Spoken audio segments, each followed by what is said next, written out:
All right, so you have a behavioral health technician interview coming up.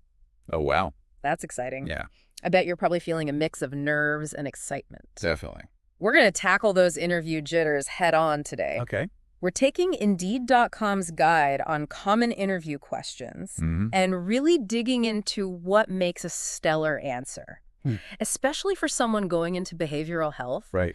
Think of this deep dive as your secret weapon. I like that. Okay. Yeah. Indeed's guide is a solid starting point, with its breakdown of general experience-based and in-depth questions. Yeah. But what we're doing here is adding that extra layer of insight, Right. connecting the dots between interview skills and what it really takes to thrive in this specific field. Okay, so let's jump right into those general questions. Right. Tell me about yourself. Why this job? Those seem pretty standard across any interview, right? Yeah, they are common, Yeah. but you don't want to give a generic answer. Right. Remember, this is your first impression. Yeah. What they're really asking is, why behavioral health?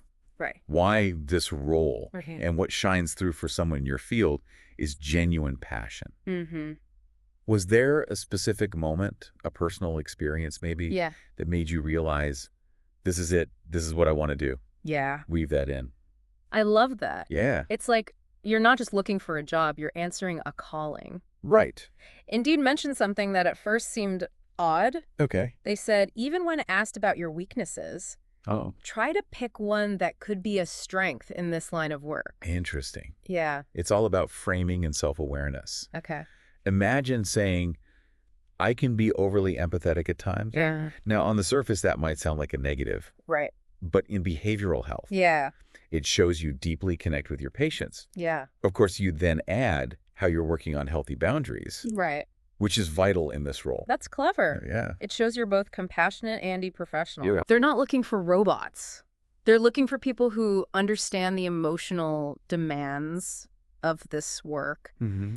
and can handle them maturely. Yeah. But how do you go from those general questions to the more nitty-gritty stuff about your experience? Well, that's where we move into what Indeed calls experience-based questions. Okay. They want concrete examples of how you've handled challenges, worked under pressure, Mhm. and collaborated in the past. Yeah. This is where the STAR method becomes your best friend. Okay, remind me what's STAR again. Sure. I feel like I heard about it for every job interview. It stands for Situation, Task, Action, Result. Okay. Think of it as a storytelling framework. Right. You set the scene, situation, describe the problem, task, Mm-hmm. outline the steps you took, action, Okay. and then highlight the positive outcome, Yeah. result. Yeah. It's especially powerful for behavioral health because it lets you showcase your skills in action. So instead of just saying, I'm a good communicator, you tell a story about a time you used those skills to de-escalate a tense situation with a patient, leading to a positive outcome. Exactly. And the more specific you can be, the better. Okay. What were the patient's nonverbal cues? What specific communication techniques did you use? Mm-hmm. How did you adapt your approach based on their needs? Right. These details bring your story to life and demonstrate your expertise. This is where things get really interesting, right? Yeah. Because we're moving beyond general interview skills and into the heart of what it means to be a behavioral health technician. Right. Indeed calls these the in-depth questions. These are designed to gauge your clinical judgment and ability to apply your knowledge to those real-world, sometimes messy scenarios you'll face on the job. Oh, yeah. They might ask you about using nonverbal cues to assess a patient's condition, handling a patient who refuses treatment, Right. or navigating a difficult conversation with a patient's family. They want to see how you think critically and prioritize patient well-being even under pressure. Sounds intimidating, but I also think it's kind of exciting. Yeah. You get to show them you're more than just a textbook definition of a behavioral health technician. Right. You're someone who can think on their feet and make sound judgments in challenging situations. It is exciting. It's about demonstrating that you're not just reacting to situations, Right. but that you have the knowledge and the composure to respond effectively and ethically. Yeah. And that's what really sets apart a truly competent behavioral health technician. Awesome. So we talked about the types of questions they'll likely ask, Right. but Indeed also gives some sample answers. How helpful are those? Should you just memorize them word for word? Definitely not memorize. Okay. No one wants to hear a robotic answer. Right. But what's useful is seeing how they structure those responses. Okay. They hit key points Mm-hmm. and use language that resonates in this field. Yeah. It's like a blueprint you can then customize. Yeah. Okay, so let's take one of those sample answers as a model. Right. Indeed gives an example for the classic, what's your greatest strength? Question. Mm-hmm.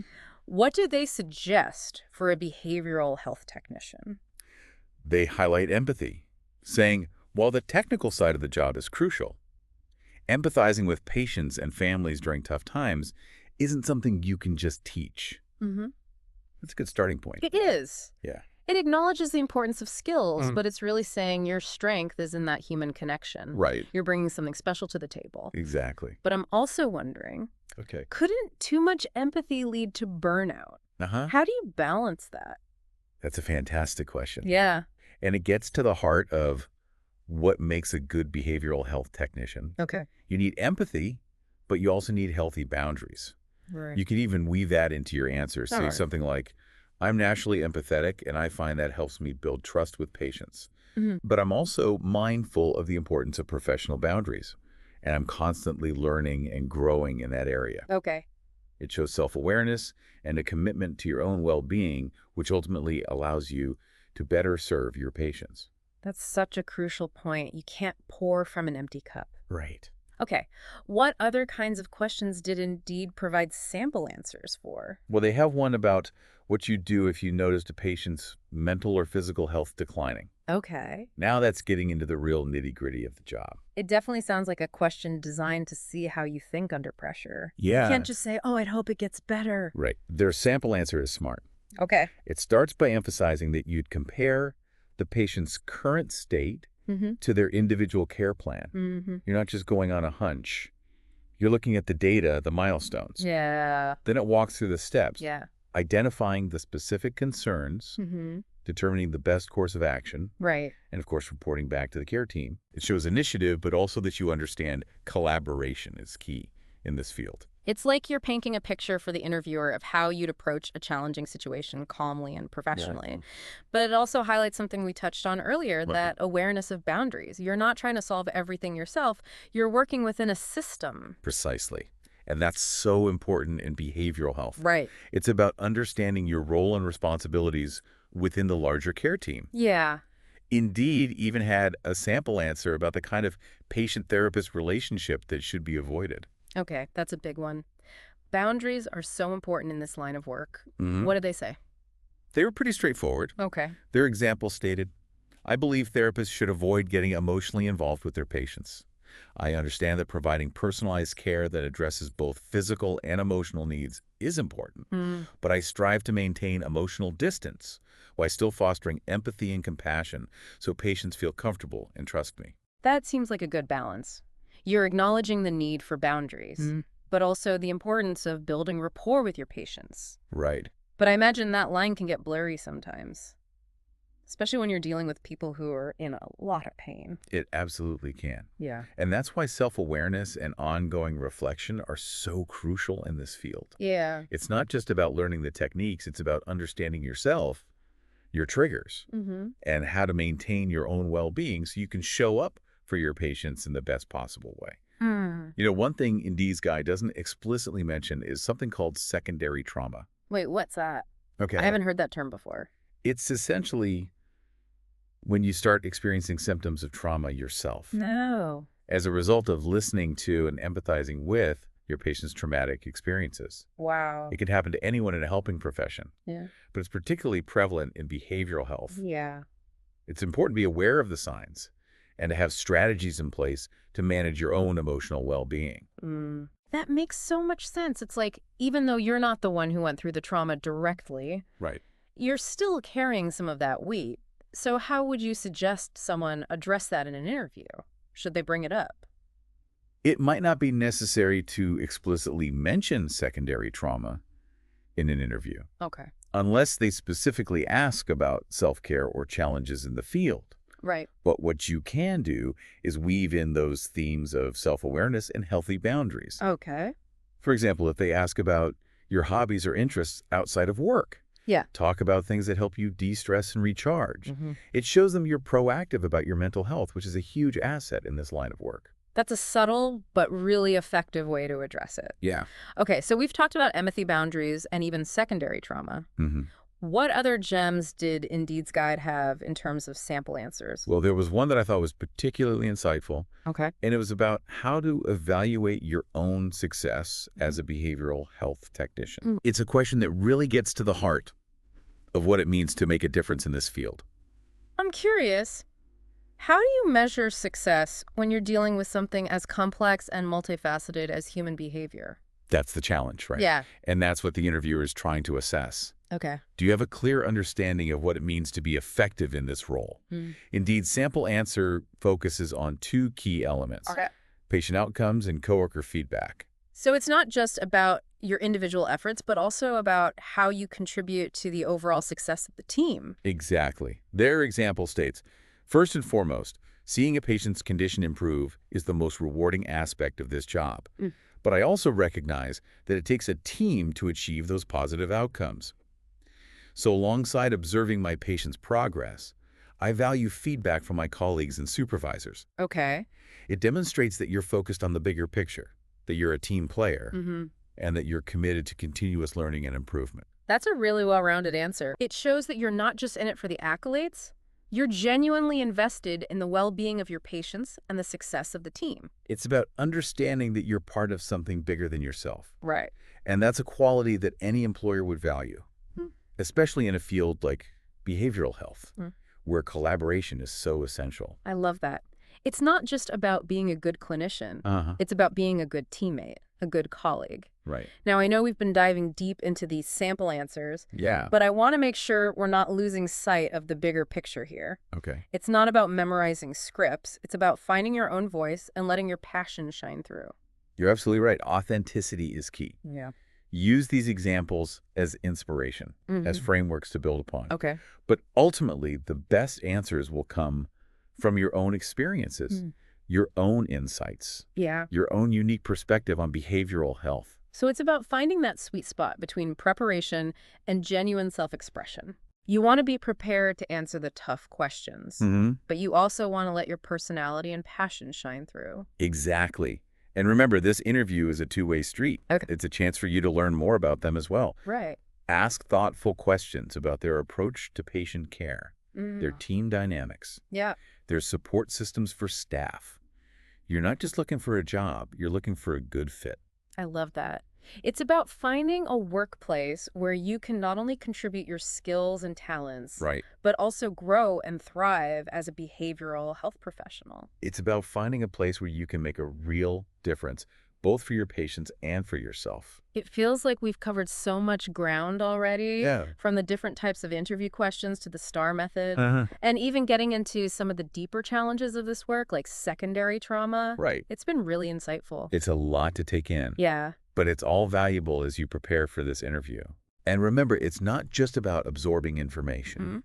It's about reflecting on what resonates with you, what sparks your passion, and what makes you uniquely suited for this role. You've touched on something I wanted to circle back to. Okay. Indeed had an example for that classic, what makes you the best candidate question. Right. It can feel so awkward to Well, answer. it's definitely one of those questions that can trip people up. Yeah. But again, think about what they're really asking. Okay. They want to know why they should choose you over all the other qualified candidates. What sets you apart? So it's not just about reciting your resume. Right. It's about highlighting the experiences and qualities that make you a perfect fit for this specific role and this team. Exactly.